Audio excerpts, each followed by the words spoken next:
आप में से कितने हैं जो यूपीएससी एस्पिरेंट्स हैं? हाथ ऊपर करिए। 1 2 3 4 5 6 7 8 9 10। आप में से कितनों को लगता है आपका हो जाएगा? 4 5 6 7 8 9 10 11 को लग रहा है। मतलब जो तैयारी नहीं भी कर रहा उसको भी लग रहा है कि नहीं मेरा तो हो जाएगा। बहुत बढ़िया। कोई है आप में से जो खुल के बात करना चाहेगा, मतलब जो भी कोचिंग में जहां से भी कर रहे हो? अपनी प्रिपरेशन अभी से स्टार्ट कर रहा हूँ ग्रेजुएशन के अभी आप स्टार्ट कर रहे हो? यानी आपने ज्वाइन कर लिया है या अभी नहीं कर किया? लिया सर, ज्वाइन कर लिया, 8 मंथ हो चुके हैं। बहुत सारी चीजें हमें नई नई सीखने को मिलती हैं। अभी जैसे बाहर रह के हम टर्म सुनते हैं कुछ भी नया, वहाँ जाके हमें पता चलता है एक्चुअल में ये है क्या, जो उसके बारे में डिटेल में पढ़ते हैं जीएस में या उसमें, तो उसी के बारे में जानकारी और ज़्यादा हो जाती है। उस जानकारी का क्या करोगे आगे इन्फॉर्म काम आएगा ये तो। आगे कहाँ काम आएगा? मतलब कहीं जॉब करने जाओगे तो ये काम आएगी जानकारी? सर आएगा। If you are an aspirant for 4 years 5 years 6 years, उसके बाद में आप कहीं जॉब करने के लिए जाते हो और बोलते हो कि मेरे पास में जानकारी है, तो क्या जॉब मिल जाएगी आपको? वहाँ पर तो नहीं सर, बस ये सोशली और जो थोड़ा इंटेलेक्चुअल और मेंटली ये सब डेवलप्ड हो जाएगा। What is the use of this development? अगर वो क्रैक नहीं हुआ तो मैं आपको डिमोटिवेट नहीं कर रहा हूँ कहीं से भी, एक प्रॉब्लम को हम समझने की कोशिश कर रहे हैं। Are you guys interested? क्या इसको समझ कितने हैं? हाथ ऊपर करो। हाँ ठीक है, समझते हैं। तो अभी आप यूपीएससी की तैयारी कर रहे हो। जी सर। बेस्ट केस सिनेरियो क्या है कि आपका पहले अटेम्प्ट में ही हो जाता है। वर्स्ट केस सिनेरियो क्या है कि जितने भी अटेम्प्ट्स आपके पास में है आपने सारे दे दिए, उसके बाद भी नहीं हुआ, क्योंकि होने की पॉसिबिलिटी ऑलमोस्ट 0% है। ये आप भी जानते हो, मैं भी जानता हूं। मैं आपसे ना कुछ बेसिक से क्वेश्चंस पूछ रहा हूं, आपके ऊपर है आप उसका जवाब देना चाहते हो या नहीं चाहते हो। बट इस क्वेश्चनिंग से क्या होगा कि एटलीस्ट आपकी जो क्रिटिकल थिंकिंग है वो डेवलप होगी, not just information which is feeded in your brain जिसका आपको लग रहा है कि कोई यूज है। तो बेस्ट केस सिनेरियो ये है कि अगर आपका हो गया तो बहुत ही बढ़िया है, नहीं हुआ तो क्या प्लान है? अभी सर बैकअप कुछ सोचा नहीं है, अभी कॉन्फिडेंस है कि हो जाएगा सर। कॉन्फिडेंस है कि हो जाएगा, वो तो अभी यहाँ पे 10 लोग तैयारी कर रहे हैं यूपीएससी की, उनमें से 11 को कॉन्फिडेंस है कि उनका हो जाएगा। सर अटेम्प्ट हुआ नहीं, लेकिन अंदर से अभी तो आ रहा है कि हो जाएगा। आप मुझे ये बताओ कि ये आपने किया क्यों, ज्वाइन क्यों किया है? लोगों के लिए काम, मतलब वेलफेयर का भी काम कर सकते हैं, जो लोगों को ज़रूरत है। जैसे मेट्रो स्टेशन पे देखो तो देखता हूँ मैं अभी, जैसे जाता हूँ कोचिंग रास्ते में, कि लोग भीख वगैरह, यहाँ पे बैगिंग का काम बहुत ज़्यादा है दिल्ली में, इतना मेरे यहाँ वहाँ नहीं होता है, तो यहाँ के लगता है बोले इसका भी कुछ सोल्यूशन होना चाहिए। ये गलतफहमी हमारे माइंड में कहाँ से आ गई है कि हम कुछ भलाई करना चाहते हैं तो उसका ये रास्ता है? मुझे ये बताओ कि कौन सा ऐसा इंसान है जो भलाई नहीं कर रहा है?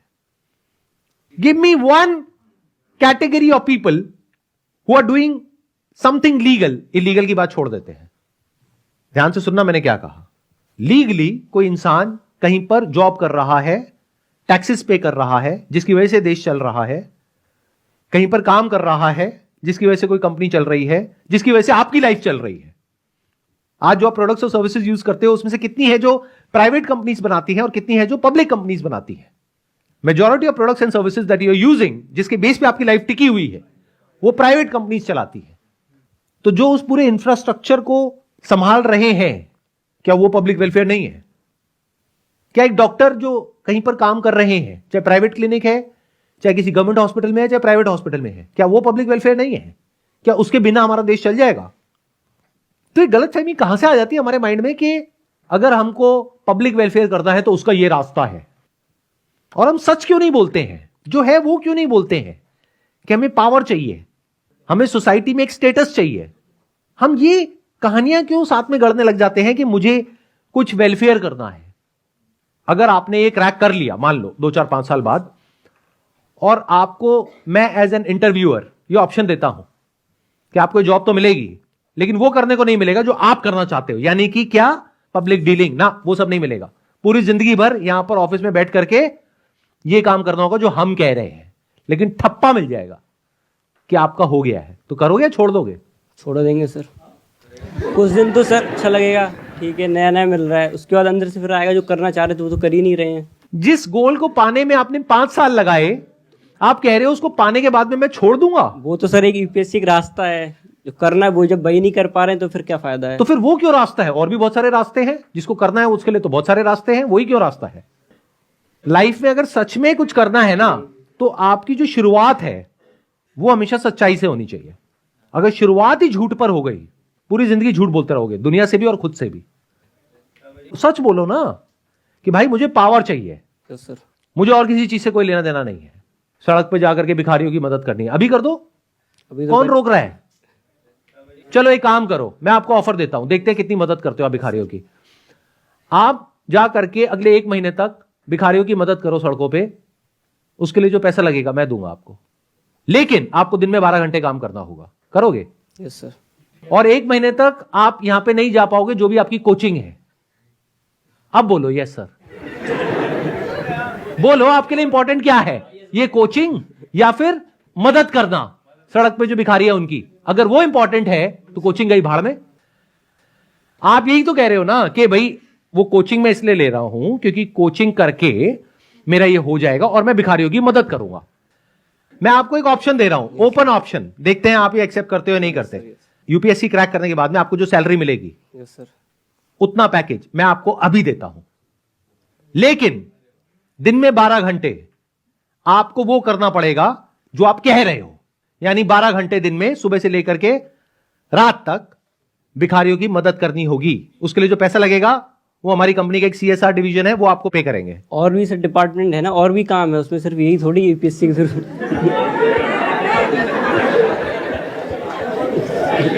जैसे और कौन सा डिपार्टमेंट है? और भी एक मिनट सुनो। हाँ, और भी लोग हैं जरूरतमंद, जिन्हें ये जरूरी नहीं है भिखारी, और भी लोगों का है। नहीं, भिखारियों को आपकी जरूरत है या नहीं है? भिखारियों के लिए आपको उन्हें कुछ तो करना है है, नहीं करना उन्हें है? है सर, और भी है ना। देखो, और भी तो फिर और तो बहुत कुछ है, सबका तो आप मदद कर भी नहीं सकते, एक जिंदगी कम पड़ जाएगी। एक जिंदगी में एक कैटेगरी को आपको चूज करना होगा जो आपके लिए सबसे इंपॉर्टेंट है, उसको जो आपको मदद करनी है वो मुझे बताओ किसको करनी है। और मैं आपको ये कह रहा हूं, ये कोचिंग छोड़ो, आपको जो करना है 5-10 साल बाद वो अभी करो और फ्रीली करो। बोलो ऐसा कौन सा कॉज है जिसके लिए आपके अंदर से आ रहा है? अगर आ रहा है तो, या फिर सच बोल दो कि नहीं ये भिखारी की तो सब बातें हैं, मुझे कोई फर्क नहीं पड़ता है, मैं रेड लाइट पे खड़ा होता हूं, कोई भिखारी आता है मैं उसको भगा देता हूं। स्टार्टिंग से सर यही है, जब पहली बार सोचा था तब यही था, लोगों को देख के। लेकिन जब आप मेरी बातें सुन रहे हो तो रियलिटी सामने आ रही है और समझ आ रहा है कि मेरे को भिखारियों से कोई मतलब उस नहीं टाइम है। सर ग्लैमर और ये सब नहीं देखा था कि स्टेटस यार इससे ये सब मिलता, उस टाइम तब ये सब नहीं था कुछ भी। उस वक्त भिखारी था, उस टाइम लेकिन अभी ग्राउंड लेवल पे जो है वो कर, अब तो ये सोशल मीडिया के थ्रू और बढ़ता जा रहा है। हाँ, अब आई ना असलियत। देखो एक एक करके चीजें सामने आ रही हैं। सोशल मीडिया पे आपको कुछ ऐसे लोग दिख रहे हैं जिनको देख करके आपके माइंड में एक इमेज बनी हुई है कि अगर मेरा ये हो गया तो मेरी भी ऐसी लाइफ होगी, और वो लाइफ कैसी है जो आपको दिखाई जा रही है, जो एक्चुअल में नहीं है, और वो दिखाना भी सही नहीं है। आप देख करके तालियां बजाते हो कि कितना अच्छा काम किया है इन्होंने, अच्छा नहीं है वो काम। वो बिल्कुल ऐसा है जैसे नायक मूवी में नहीं होता कि अभी के अभी इंसाफ, सीधा गाड़ी से उतरे, बढ़िया सा पीछे म्यूजिक लगा हुआ है स्लो मोशन में, हाँ भाई तू क्या कर रहा है, चल यहां से निकल। वो कह रहा है नहीं जी बाबूजी, नहीं जी। अब वो सोच लो, वो जो इंसान हाथ जोड़ रहा है, उसके पैर पड़ रहा है, वो आपका बाप है। अब ये सही है काम या गलत है? इंसाफ का ये तरीका नहीं है। एक इंसान की इज्जत होती है, और उसको सोशल मीडिया पे डालने की परमिशन दी किसने? अगर एक इंसान ने रेड लाइट जंप करी है या कोई क्राइम किया है तो उसको उसकी सजा दो ना। रेड लाइट जंप करने का चालान होता है 1000 रुपए, 2000 रुपए। वहां पर आकर के नायक क्यों बनना है, और बच्चों के माइंड में ऐसी इमेजेस क्यों क्रिएट करनी है कि दुनिया में कोई हमारे आगे कुछ नहीं बोल पाएगा और मैं जाकर के किसी के साथ भी कुछ भी कर दूंगा? ये सब वो जो कर रहे हैं ये सब गलत है। कांट यू सी दैट कि भाई अगर आपने एक रेड लाइट जंप करी है तो इतनी पावर है उसके पास में, किसी भी ऑफिसर के पास में, कि वो आपका उतने का चालान काट सकता है जितना कि लॉ एंड ऑर्डर कहता है। बट उसमें यह नहीं लिखा हुआ है कि उस इंसान को आप सोशल मीडिया पे जलील करोगे लाखों करोड़ों लोगों के सामने। ये कहां लिखा हुआ है? क्या उस इंसान ने ये परमिशन दी उसको, अफसर को, क्या पब्लिकली जाकर के मुझे ह्यूमिलिएट कर सकते हो? और ये जनता ये नहीं समझ रही है कि वो पावर वो उस आदमी पे नहीं दिखा रहे हैं, वो आपके ऊपर दिखा रहे हैं, और आप खुश हो रहे हो कि बहुत अच्छा काम हो रहा है। मैं आप सबका एक बहुत बड़ा भ्रम तोड़ रहा हूं। अव्वल तो ऐसा होता नहीं है जैसा दिख रहा है सोशल मीडिया पे, और अगर कोई ऐसा कर भी रहा है तो वो करना इलीगल है। इस बात को अच्छे से समझ लो।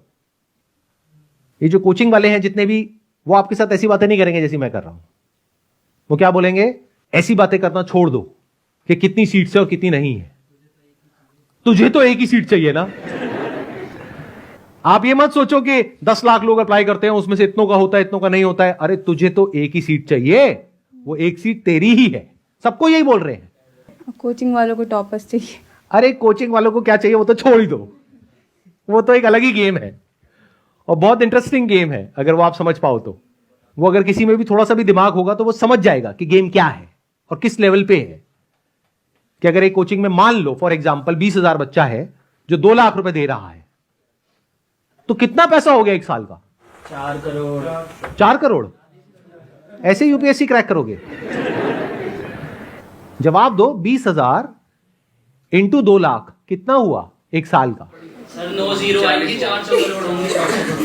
400 करोड़ रुपए वो कोचिंग वाला कमा रहा है, चाहे आपका हो या ना हो।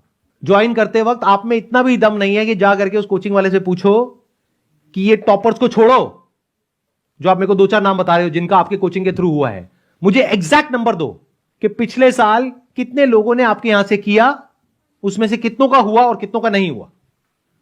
तब एक परसेंटेज निकल के आपके सामने आएगी और तब एटलीस्ट आप ये कर पाओगे जो अगर आपको करना ही है, कसम खाली है कि नहीं मुझे तो करना ही है, तो आप थोड़ा तरीके से करोगे। ऐसे नहीं कि बस किसी को देखा और किसी के फेस वैल्यू पे जाकर के कोई भी कोचिंग ज्वाइन कर लिया। फॉर एग्जाम्पल किसी के यहां पे 1000 बच्चे हैं और 10 का हुआ तो परसेंटेज में कितना आया? 1%। 1%। किसी के यहां पे 10,000 बच्चे हैं और 20 का हुआ तो कितना परसेंट है? 0.2%। तो कौन सी कोचिंग को आपको ज्वाइन करना चाहिए आइडियली? 1%। जो छोटी है, जिसकी सक्सेस रेशियो बेटर है, बजाय कि ऐसी कोचिंग को जिसको नाम बहुत है लेकिन सक्सेस रेशियो बहुत कम है। सर रियलिटी तो कोई बताता नहीं है ना अपने बारे में। तो रियलिटी पता करो। क्या ये स्किल हमारे अंदर होनी चाहिए या नहीं होनी चाहिए? होनी इंपॉर्टेंट है चाहिए। या नहीं है? होनी चाहिए। देखो कोई आपको रियलिटी नहीं बताएगा। इस गलतफहमी से बाहर आ जाओ कि कोई आपको रियलिटी बताएगा। इसको छोड़ो, कोचिंग को। दुनिया में कहीं भी कोई भी आपको रियलिटी नहीं बताएगा। True। वो पता करना आना चाहिए। हाँ जी। आप उनसे बात कर सकते हो कि मेरे को रेफरेंसेस दो कुछ ऐसे लोगों के जिनका नहीं हुआ है। सही क्वेश्चन पूछना तो सीखो। हम जाकर के वहां पे क्या कहेंगे कि हमें रेफरेंस दो ऐसे किसी का जिसका हो गया है, क्या मैं उनसे बात कर सकता हूं आपकी कोचिंग को ज्वाइन करने से पहले? और वो पहले तैयार है इस क्वेश्चन के लिए। वो कहेंगे आगे एक और बेवकूफ, लो करो बात। और वो बंदे बात करने के लिए तैयार बैठे। अरे बहुत बढ़िया है जी, बहुत बढ़िया है। आप क्वेश्चंस ही बेकार के पूछते हो। हमें पता ही नहीं कि इंफॉर्मेशन को निकालते कैसे है। उनसे जाकर के बोलो कि मुझे नहीं पता करना कि आपके यहां पे कितनों का हुआ है, क्योंकि मुझे नहीं पता कि उनका एक्चुअल में आपके यहां से हुआ भी है या नहीं हुआ है। I don't know that. हो सकता है कहीं और से हुआ है, सेल्फ स्टडी करके हुआ है और नाम आपका आ रहा है। तो मुझे बस 10 ऐसे लोगों का नंबर दे दो जिनका नहीं हुआ है। मतलब वहां पे जो बच्चे पढ़ रहे हैं, अगर बाहर आप जाकर के एक दिन के लिए जासूसी करो, वहां पे बाहर खड़े हो जाओ जहां पे पान की दुकान होगी, चाय की दुकान होगी, वहां पे जाकर के उन बच्चों से बात करो तो बहुत कुछ आपको समझ आ जाएगा। चाहो तो बहुत कुछ पता कर सकते हो, वो अलग बात है कि हम करते नहीं है। Yes. As simple as. Please have a seat. Thank you sir. Thank you so much for coming.